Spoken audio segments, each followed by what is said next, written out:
Hey guys, welcome to YouTube channel टॉपीज।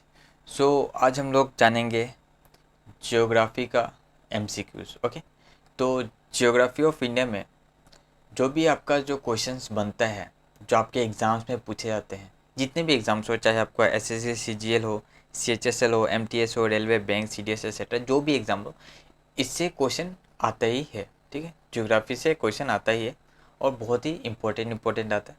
ठीक है, तो वो जितने भी क्वेश्चंस है, तो मैं ये 500 मोस्ट इंपॉर्टेंट क्वेश्चन का सीरीज में मैं डाल रहा हूँ। ओके, तो आप लोग पार्ट 1 से पूरा एंड पार्ट तक देखिएगा। आप पूरा पार्ट देखेंगे तो आपको पता चलेगा कि आप ज्योग्राफी ऑफ इंडिया का बहुत ज़्यादा लेसन कंप्लीट कर चुके हैं। ठीक है, और क्वेश्चन इससे बाहर जाएगा नहीं आपका एग्ज़ाम्स में, इससे बाहर क्वेश्चन नहीं जाएगा। तो ये पहला पार्ट है, पार्ट 1, जिसमें हम लोग 25 से लेके 30 पार्ट तक क्वेश्चन डिस्कस करने वाले हैं, वो भी एमसीक्यू विथ फुल एक्सप्लेनेशन के साथ और कंप्लीट डिटेल्स के साथ। ठीक है, तो वीडियो को एंड तक देखिएगा बिना स्किप किए। ओके, और वीडियो अच्छा लगे तो लाइक ज़रूर कर दीजिएगा। तो बिना टाइम वेस्ट किए चलिए स्टार्ट करते हैं। सो गाइस, हमारा जो फर्स्ट क्वेश्चन है वो है the outermost layer of the sun is called. जो सन का जो आउटरमोस्ट लेयर है उसको हम लोग क्या बोलते हैं? उसको हम लोग बोलते हैं कोरोना। ओके, तो होता क्या है, मैं बताता हूँ अभी। पहले सबसे अंदर में क्या होता है? कोर होता है। ठीक है, ये क्या होता है? कोर होता है। उसके बाद आता है आपका रेडिएटिव जोन। ठीक है, उसके बाद आता है आपका कॉन्वेक्टिव जोन, उसके बाद आता है आपका क्रोमोस्फेयर, और उसके बाद आता है आपका लेयर, आउटरमोस्ट लेयर, वो होता है कोरोना। ठीक है, वो होता है कोरोना। तो एग्जाम में अगर पूछा जाए कि इनर मोस्ट लेयर को क्या बोला जाता है सन का, तो वो होता है कोर। क्या बोला जाता है? कोर। अगर आउटरमोस्ट पूछा जाए तो वो होता है कोरोना। ठीक है, और सन क्या से बनता है? Sun mostly made of hydrogen and helium. ठीक है, हाइड्रोजन और हीलियम से बनता है। हाइड्रोजन का मात्रा होता है 71% और हीलियम का होता है 27%। ठीक है, तो outermost layer of the sun is called corona. Next question, solar energy is receive by the earth through. तो सोलर एनर्जी अर्थ में कैसे आता है? रेडिएशन के द्वारा। ठीक है, रेडिएशन क्या होता है? रेडिएशन एक एनर्जी होता है। ठीक है, that comes from a source. Source यहाँ पे सन हो गया, and travels through space at the speed of light. तो स्पेस पे ट्रेवल करके स्पीड ऑफ लाइट से आता है, तो उसी को बोलते हैं रेडिएशन। तो solar energy is receive by the earth through radiation. Next, which of the following is called the twin of the earth. तो ट्विन ऑफ अर्थ किसे बोलते हैं? तो ये वेनस को बोलते हैं। ठीक है, वेनस को ट्विन ऑफ अर्थ भी बोलते हैं। The light from the sun reaches the earth in about. तो सन से जो लाइट अर्थ पे आता है वो कितने मिनट्स में आता है या कितने सेकंड्स में आता है? तो अगर ऑप्शन में ये दिया होगा तो 8 मिनट टिक मारेंगे। एक्चुअली में होता है इसका 8 मिनट और 20 सेकेंड। ठीक है, 8 मिनट 20 सेकेंड में ये अर्थ पे आता है। Next, the surface temperature of the sun is estimated as 600 degree Celsius. ठीक है, तो सन का जो सरफेस होता है उसका टेम्परेचर होता है 6000 degree Celsius. Next question, which one of the following planet has no moon. तो कौन सा प्लेनेट के पास मून नहीं होता है?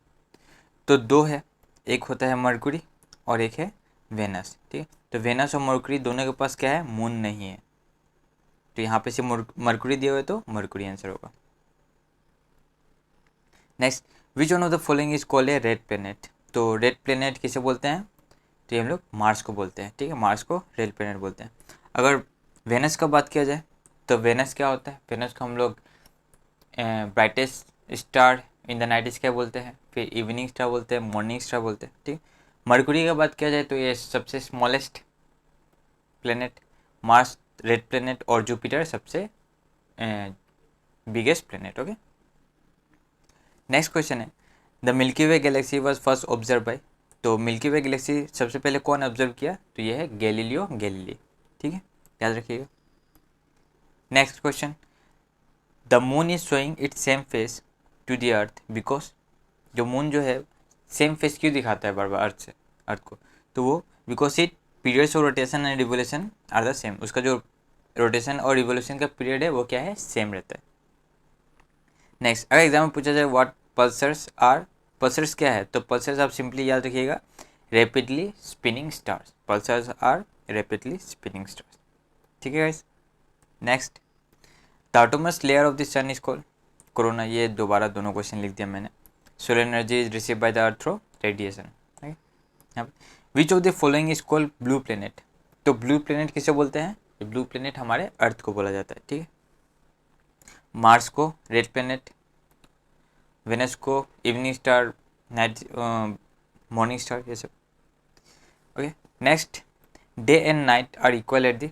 तो डे एंड नाइट इक्वल कहाँ पे होता है? At the equator. इक्वेटर पे डे और नाइट क्या होता है? इक्वल होता है। Next, name the first Asian country to orbit Mars. तो मार्स का ऑर्बिट पे सबसे फर्स्ट कंट्री कौन पहुंचा है? तो ये है इंडिया। ये फिल्म आया था ना, मिशन मंगल, आप लोग ने देखे होंगे। तो कौन पहुंचा है मार्स का ऑर्बिट में सबसे पहले? ये है India. Next, which of this is a dwarf planet. तो ड्वार्फ प्लेनेट कौन है यहाँ पे? तो इसमें है इरिस। ठीक है। Next, on which date in India likely to experience the shortest day. तो इंडिया में सबसे शॉर्टेस्ट डे कब होता है? दिसंबर 22 को। अगर पूछा जाए सबसे लॉन्गेस्ट डे कब होता है, तो वो होता है 21 जून को। ठीक है, 21 जून को सबसे लॉन्गेस्ट डे होता है और दिसंबर 22 को सबसे shortest. Now next question, which when does solar eclipse take place. तो सोलर इक्लिप्स कब होता है? जब मून अर्थ और सन के बीच में होता है। याद रखिए, जब मून अर्थ और सन के बीच में होता है तो सोलर इक्लिप्स बोलते हैं उसको। The grand canyon is located on the. ये जो ग्रैंड कैनियन है ये कहाँ पे लोकेटेड है? ये ऑन कोलोराडो रिवर। और ये कोलोराडो रिवर कहाँ पे है? ये एरिजोन में है, यूएस में। ठीक है। Next, metamorphic rocks originated from.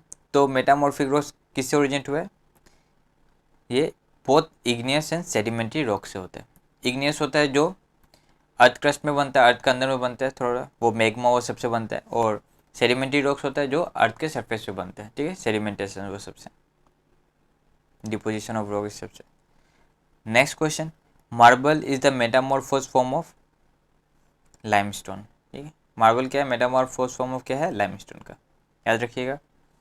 Next, the mountain peak of the highest, question में होगा the highest mountain peak of Himalaya is situated in. The highest mountain peak कहाँ पे है? नेपाल में। आप लोगों को पता होगा माउंट एवरेस्ट, जिसका ऊंचाई 8,848 मीटर में है। अगर हम लोग फुट में बात करें तो 29 foot feet. Okay. Next, the term EP centre is associated with. तो इपी सेंटर टर्म जो किससे एसोसिएटेड है? ये अर्थक्वेक से है। ठीक है। Now earthquake is cause by, earthquake कैसे होता है? अर्थक्वेक का कोज क्या है? Disturbance of earth surface. जब अर्थ क्रस्ट पे जब डिस्टर्बेंस होता है सरफेस पे, तब क्या होता है? अर्थक्वेक होता है। Next question, the highest grade and best quality coal is क्या है? एंथ्रासाइट। आंसर क्या है इसका? एंथ्रासाइट। ठीक है, ये सबसे बेस्ट क्वालिटी और हाईएस्ट ग्रेड होता है, कोल होता है। Next question, in which of the following is a great barrier reef located. तो ग्रेट बैरियर रीफ लोकेटेड कहाँ पे है? तो ये है कोरल सी में। ठीक है, कहाँ पे लोकेटेड है? Coral sea. और ये ऑस्ट्रेलिया में है, याद रखिएगा, ऑस्ट्रेलिया में। Next, the equator represent. तो इक्वेटर क्या रिप्रेजेंट करता है? The imaginary line passing around the earth mid way between north and south pole. ठीक है, ये क्वेश्चन याद रखिएगा। The imaginary line passing around the earth mid way between north and south pole. Okay, so our next question, the Pacific ring of fire is associated with. तो ये Pacific ring of fire है, ये किससे associated है? ये volcanoes and earthquake से, volcanoes and earthquake से associated है Pacific ring of fire. Next, what percentage of world fresh water होगा यहाँ पे? What percentage of fresh water is store as glacial ice. तो कितना परसेंट है? 70% fresh water as a glacial ice store है। ठीक है, वर्ल्ड में। Now next, the innermost layer of earth is known as. Earth में भी क्या होता है? सबसे जो ऊपर वाला परत होता है उसको हम लोग क्या बोलते हैं? क्रस्ट। जो बीच में होता है उसको हम लोग बोलते हैं मेंटल। और जो एकदम अंदर होता है उसको बोलते हैं कोर। तो inner most layer of the earth क्या होता है? कोर होता है, जिसको हम लोग बेरी स्पेयर भी बोलते हैं। ठीक है, याद रखिएगा। तो इसका आंसर है बेरी स्पेयर। Next, in the context of time GMT means, तो टाइम के हिसाब से जीएमटी का मतलब क्या हुआ, इसका फुल फॉर्म है ग्रीनविच मीन टाइम। याद रखिएगा, जीएमटी का full form Greenwich mean time. Next, the atmosphere is divided into dash layer, how many layer, तो एटमॉस्फेयर कितने लेयर में डिवाइडेड है, 5 लेयर्स में। सबसे नीचे क्या आता है, ट्रोपोस्फेयर, फिर आता है स्ट्रेटोस ना, सबसे पहले स्ट्रेटोस्फेयर, फिर ट्रोपोस्फेयर, फिर मेसोस्फेयर, फिर थर्मोस्फेयर, फिर क्या होता है आइनोस्फेयर। ओके, तो ये आज का 32 क्वेश्चन है। तो गाइज अगर आपको वीडियो अच्छा लगा हो तो लाइक ज़रूर कर दीजिएगा हमारे वीडियो को, और सब्सक्राइब जरूर करिए अगर आप सब्सक्राइब नहीं किए तो, और बेल आइकन को भी प्रेस कर दीजिए ताकि जब भी हम लोग वीडियो अपलोड करें आपको नोटिफिकेशन मिल जाए। और ये जितने भी क्वेश्चन है उसे आप लोग अपने नोटबुक में नोट डाउन कर लीजिए, ओके, ताकि आप लोग उसका बार बार रिविज़न कर पाएँ। तो गाइज मिलते हैं हमारे नेक्स्ट पार्ट में, तब तक के लिए थैंक यू, बाय बाय।